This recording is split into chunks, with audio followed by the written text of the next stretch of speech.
জয় মা বাসন্তী মায়ের জয়। নমস্কার বন্ধুরা, তোমাদের সবাইকে জানাই স্বাগতম। এটা আমার প্রথম ভিডিও। আজকের ভিডিওতে আমরা কথা বলবো এক বিশেষ পূজা নিয়ে, বাসন্তী পূজা। অনেকে ভাবেন দুর্গা পূজাই আসল, কিন্তু জানো কি, বাসন্তী পূজাই ছিল মা দুর্গার মূল প্রাচীন আরাধনা। তাহলে কেন বাসন্তী পূজা এত গুরুত্বপূর্ণ? এর ইতিহাস কী? এই সব প্রশ্নের উত্তর জানতেই ভিডিওটি শেষ পর্যন্ত দেখো। বাসন্তী পূজা হলো দেবী দুর্গার পূজা, যা বসন্তকালে অর্থাৎ চৈত্র মাসে অনুষ্ঠিত হয়। এটি সাধারণত চৈত্র নবরাত্রির সময় পালিত হয়।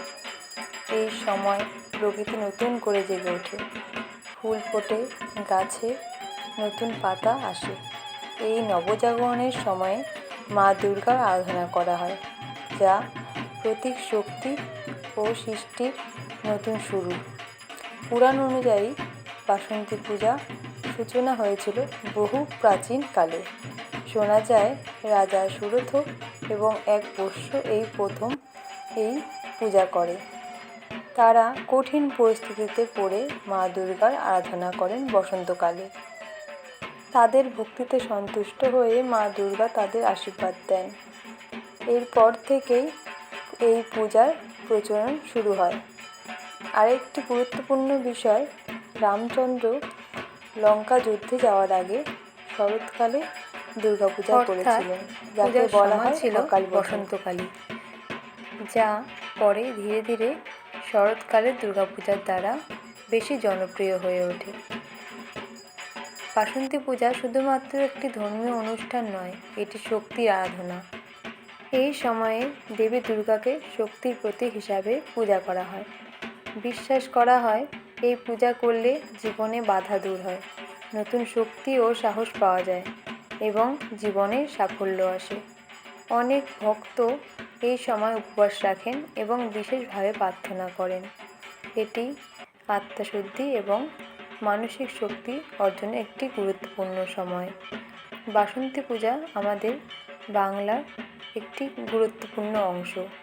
যদিও দুর্গাপূজা বেশি জাঁকজমকপূর্ণ, তবুও গ্রাম বাংলায় বাসন্তী পূজা এখনও খুব শ্রদ্ধার সঙ্গে পালিত হয়। এই সময়ে দেখা যায় প্যান্ডেল, পূজা, আরতি এবং ভোগ বিতরণ। লোক সংস্কৃতির সাথে এই পূজা গভীরভাবে জড়িত। অনেক জায়গায় মেলা বসে, লোকসঙ্গীত, নৃত্য এবং বিভিন্ন সাংস্কৃতিক অনুষ্ঠান হয়।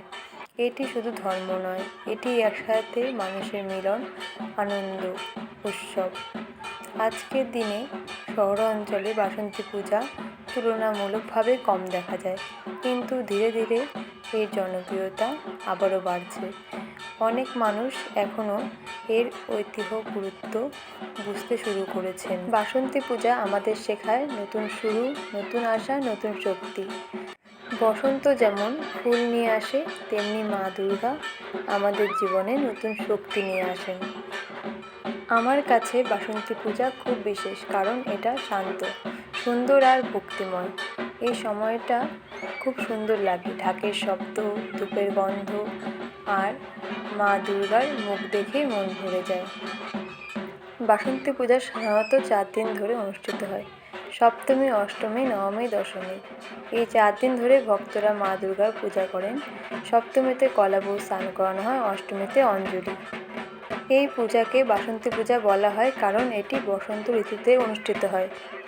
তাহলে বন্ধুরা, বুঝতে পারলে বাসন্তী পূজা শুধু একটি পূজা নয়, এটি ইতিহাস, সংস্কৃতি ও আধ্যাত্মিকতার এক অসাধারণ মেলবন্ধন। যদি ভিডিওটি ভালো লাগে, লাইক করো, কমেন্ট করো, সাবস্ক্রাইব করতে ভুলো না।